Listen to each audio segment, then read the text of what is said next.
जैसा कि आप सब लोग जानते ही हो कि चिप की कमी की वजह से सिर्फ इंडिया में नहीं पूरी दुनिया में गाड़ियों का प्रोडक्शन उतना नहीं हो पा रहा जितना आमतौर पर हुआ करता था। और यही वजह है कि सितंबर के महीने में पूरे भारत के अंदर टोटल 1,85,636 1,85,636 गाड़ियां ही बिक पाई हैं, जबकि आमतौर पे 3, 3.5 या 4 लाख बिक जाया करती थी।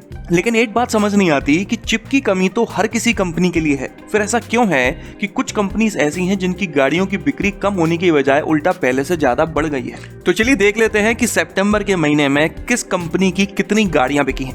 14th पोजीशन पर है सिट्रन। इस कंपनी की सिर्फ 72 गाड़ियां ही बिक पाई हैं पूरे भारत में। अब इस कंपनी के क्या ही कहने, पहला ही प्रोडक्ट इंडियन मार्केट में इस तरह का लॉन्च किया है कि उसे कोई खरीदना ही नहीं चाह रहा। हालांकि ये लोग C3 को इंडियन मार्केट में लॉन्च करने वाले हैं, जो कि मेड इन इंडिया होगी, जिस वजह से उसकी कॉस्ट बाकी गाड़ियों की तरह कम होगी। इसके अलावा एक डाउट मैं आप लोगों का पहले ही क्लियर कर देता हूं कि फोर्ड मोटर्स, जिसका नाम आपको इस लिस्ट में हमेशा सुनने को मिल जाया करता था, वो अब इस लिस्ट से बाहर हो चुकी है। इसके बाद 13th पोजीशन पर है फिएट क्राइसलर ऑटोमोबाइल्स, जिसने 1311 गाड़ियां बेची हैं सितंबर के महीने में पूरे भारत के अंदर। कई सारे लोग कमेंट में पूछते हैं कि फिएट भी तो इंडिया छोड़कर जा चुका है, तो ये कौन सी गाड़ियां बेच रहा है। असल में जो जीप काम कर रही है यहाँ पर वो फिएट वालों की ही है, तो फिएट ग्रुप के अंदर ही काम करती है, इसलिए वही सेल्स आप लोगों को मैं यहाँ पर बताता हूँ फिएट के अंडर में। 12th पोजीशन पर है फॉक्सवैगन, जिसने 2563 गाड़ियों को बेचा है पूरे भारत में। फॉक्सवैगन अचानक से लगभग पिछले 1.5-2 साल से इंडियन मार्केट पर काफी अच्छा खासा ध्यान दे रहा है, चाहे वो आफ्टर सेल्स के बारे में बात की जाए या फिर प्रोडक्ट्स को लेकर बात की जाए। एक के बाद एक नई से नई SUVs लॉन्च कर रहा है, फिर वो चाहे से इंपोर्ट करनी पड़ रही हो या फिर मेड इन इंडिया बनानी पड़ रही हो। और इसका इफेक्ट देखने को भी मिला है, क्योंकि अगर हम कंपेयर करें सितंबर की सेल्स को लास्ट मंथ की सेल से, तो ये लगभग 57% ज्यादा है, और पिछले साल 2020 के सितंबर से कंपेयर किया जाए तो ये लगभग 27% ज्यादा है। इतनी सेल्स के साथ फॉक्सवैगन वालों का मार्केट शेयर 0.7% से बढ़कर 1.4% हो चुका है। अगर ये कंपनी अपनी आफ्टर सेल सर्विसेज और मेंटेनेंस कॉस्ट को इंप्रूव कर लेती है तो ये काफी स्ट्रॉन्ग कंटेंडर निकलकर सामने आ सकती है। 11th पोजीशन पर है निसान, जिसने 2816 गाड़ियों को बेचा है सितंबर के महीने में। एक लंबे अरसे के बाद निसान ने एक जबरदस्त गाड़ी मैग्नाइट को लॉन्च करा है, जिसकी वजह से इसकी सेल्स में इतना इंप्रूवमेंट आया है। अगर पिछले साल के सितंबर से कंपेयर किया जाए तो इसकी सेल्स 261% ज्यादा हुई है। हालांकि पिछले महीने के कंपैरिजन में इसकी सेल्स लगभग 12% कम हुई है। इतनी सेल्स के साथ इस कंपनी का मार्केट शेयर 1.5% का हो चुका है। 10th पोजीशन पर है स्कोडा। आमतौर पर इस कंपनी को आप 12th या 13th पोजीशन पर देखा करते थे, लेकिन इस बार ऊपर उठकर ये 10th पर आ गई है, और वजह है स्कोडा की कुशैक, जिसे अभी हाल ही में लॉन्च किया गया था। उसे काफी जबरदस्त रिस्पॉन्स मिला है। हालांकि उस गाड़ी में कुछ दिक्कतें भी निकलकर सामने आ रही हैं। अगर आप जानना चाहते हैं उन दिक्कतों के बारे में तो स्क्रीन के ऊपर आई लिंक पर क्लिक करके उस वीडियो को भी देख सकते हैं। सितंबर के महीने में इस कंपनी ने 3027 गाड़ियों को बेचा है पूरे भारत में। हालांकि पिछले महीने के कंपैरिजन में इस कंपनी की सेल्स लगभग 21% कम हुई है, लेकिन अगर पिछले साल के सितंबर से कंपेयर किया जाए तो इसकी सेल्स 130% ज्यादा हुई है, और इतनी सेल्स के साथ इसका मार्केट शेयर 1.6% का हो चुका है। 9th पोजीशन पर आई है मॉरिस गैराजेस, जिसने 3241 गाड़ियां बेची हैं पूरे भारत में। जल्दी ही ये कंपनी क्रेटा सेल्टोस की सेगमेंट में अपना एक नया प्रोडक्ट लॉन्च करने वाली है, जिसका नाम है एस्टर, जो कि एक काफी एडवांस प्रोडक्ट है फीचर्स के मामले में। ऐसा लगता है कि उस गाड़ी के लॉन्च होने के बाद इस कंपनी की सेल्स पर काफी असर पड़ेगा। हाल फिलहाल अभी बात की जाए तो पिछले महीने के कंपैरिजन में इस कंपनी की सेल्स लगभग 17% कम हुई है, और इतनी सेल्स के साथ इसका मार्केट शेयर है 1.7% का। 8th पोजीशन पर है होंडा। इस कंपनी की 6,765 गाड़ियां बिकी हैं सितंबर के महीने में पूरे भारत के अंदर।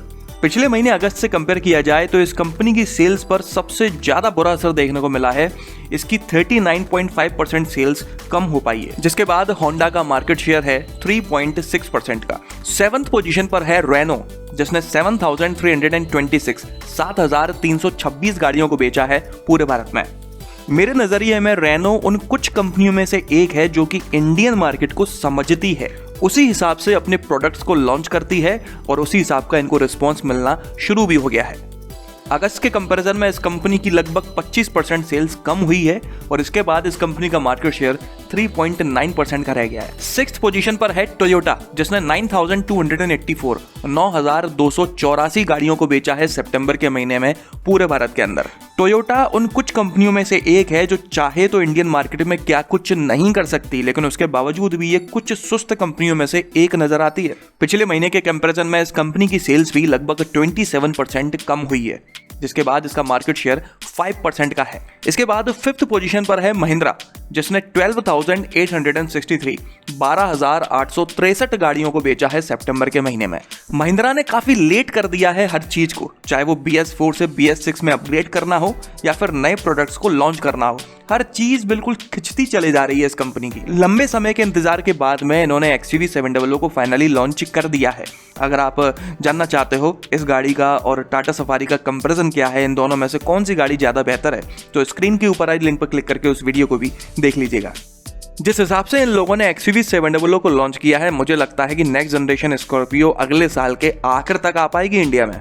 रही बात मार्केट शेयर की, तो महिंद्रा का मार्केट शेयर सितंबर के महीने में 6.9% का है। 4th पोजीशन की बात करते हैं तो हमेशा की तरह किया मोटर्स इस पोजीशन पर बनी हुई है। महिंद्रा काफी लंबे समय से किया के पीछे है, लेकिन उसको पीछे कर ही नहीं पा रही। सितंबर के महीने में किया ने 14,441 गाड़ियों को बेचा है पूरे भारत में। ये कंपनी भी इंडियन मार्केट में कुछ नई गाड़ियां लाने वाली हैं, जिनमें से कुछ MUV हैं, SUV हैं और कुछ इलेक्ट्रिक कार्स भी हैं। जल्दी ही मैं आप लोगों को वीडियो के जरिए बताऊंगा कि इंडिया में लॉन्च होने वाली कौन कौन सी गाड़ियां हैं। सेल्स की बात करें तो पिछले महीने अगस्त के कंपैरिजन में इस कंपनी की 14% बिक्री कम हो पाई है। और रही बात मार्केट शेयर की, तो सितंबर के महीने में इसका मार्केट शेयर 7.8% का रहा है। 3rd पोजीशन पर आई है टाटा मोटर्स, जो लगभग पिछले 1 साल से इस पोजीशन पर कब्जा किए हुए है। किया वालों ने लाख कोशिश करी, लेकिन टाटा को पीछे कर ही नहीं पा रहे। एक तरफ चिप की कमी हर किसी के ऊपर देखने को मिलती है, टाटा की सेल्स के ऊपर भी देखने को मिलती है, लेकिन टाटा के ऊपर उतना असर नजर नहीं आता जितना असर बाकी कंपनीज के ऊपर देखने को मिल रहा है। क्योंकि पिछले महीने अगस्त में टाटा ने लगभग 28,000 गाड़ियों को बेचा था और पिछले साल 2020 के सितंबर की बात की जाए तो टाटा ने लगभग 22,000 गाड़ियों को बेचा था। और इस सितंबर 2021 में टाटा की सेल्स है टोटल 25,729, 25,729। पिछले महीने अगस्त के कंपैरिजन में हर किसी कंपनी की सेल्स काफी कम हुई है। अगर सबसे ज्यादा नुकसान की बात करें तो वो होंडा का हुआ है, इसकी 39.5% सेल्स नीचे आ गई है। लेकिन सबसे कम नुकसान हुआ है टाटा को, इसकी सेल्स सिर्फ 8.2% ही नीचे आ पाई है। और पिछले साल के सितंबर से कंपेयर किया जाए तो इसकी सेल्स नीचे नहीं आई है, उल्टा 21.4% ज्यादा ही हुई है। तो आप देख सकते हो कि टाटा की सेल्स पर चिप की नॉन अवेलेबिलिटी का असर तो पड़ा है, लेकिन उतना नहीं जितना बाकी कंपनियों पर पड़ रहा है। मार्केट शेयर की बात करें तो टाटा का मार्केट शेयर 13.9% का हो चुका है, जो किसी समय पर 4, 5 या 6% के लगभग हुआ करता था। आगे बढ़ते हैं और 2nd पोजीशन पर आई है हमेशा की तरह हुंडई, जिसने 33,087 गाड़ियों को बेचा है सितंबर के महीने में पूरे भारत के अंदर। इस कंपनी का भी काफी तगड़ा नुकसान हुआ है। पिछले महीने अगस्त के कंपैरिजन में इसकी सेल्स लगभग 30% नीचे आ गई है और पिछले साल के सितंबर के कंपैरिजन में इसकी सेल्स लगभग 35% नीचे आ गई है। सेल्स इतनी कम हो चुकी है कि टाटा और हुंडई के बीच में मात्र 8,000 यूनिट्स का ही अंतर रह गया है। टाटा जल्दी ही अपनी एक माइक्रो SUV पंच को लॉन्च करने वाला है। उसके बाद हो सकता है कि टाटा और हुंडई में कांटे की टक्कर चलने लगे। मार्केट शेयर की बात करें तो हुंडई का मार्केट शेयर है 17.8% का। और 1st पोजीशन पर आई है हमेशा की तरह मारुति सुजुकी, जिसने सितंबर के महीने में 63,111 63,111 गाड़ियों को बेचा है पूरे भारत में। कई सारे लोग सोच रहे होंगे कि यार मारुति की सेल्स तो लगभग 1.25 लाख, 1.5 लाख, 2.25 लाख हुआ करती थी, अचानक से इतनी नीचे कैसे आ गई। असल में मारुति ने सितंबर के पहले ही ऑफिशियली अनाउंस कर दिया था कि चिप की यूनिवर्सल कमी के चलते सितंबर के महीने में ये अपना प्रोडक्शन 60% कम करने वाले हैं। यही वजह है कि मारुति की बिक्री इतनी कम हो पाई है। हालांकि मारुति ने वापस से ऑफिशियली अनाउंस किया है कि अक्टूबर के महीने में ये अपनी प्रोडक्शन को वापस से इंक्रीज करने वाले हैं। तो नवंबर के महीने में जब मैं आपको अक्टूबर की सेल्स बताऊंगा तो मारुति वापस से अपने पूरे जोर पर होगी। लेकिन हाल फिलहाल सितंबर की बात की जाए तो मारुति का मार्केट शेयर 34% का रह गया है, जो एक समय पर लगभग 50% हुआ करता था। अगर आप अपनी गाड़ी के लिए कोई सस्ती और अच्छी एसेसरी लेना चाहते हो तो इस वीडियो के डिस्क्रिप्शन को जरूर चेक करिएगा। तो चलिए इस वीडियो में तो बस इतना ही। आपका दिन शुभ रहे। धन्यवाद।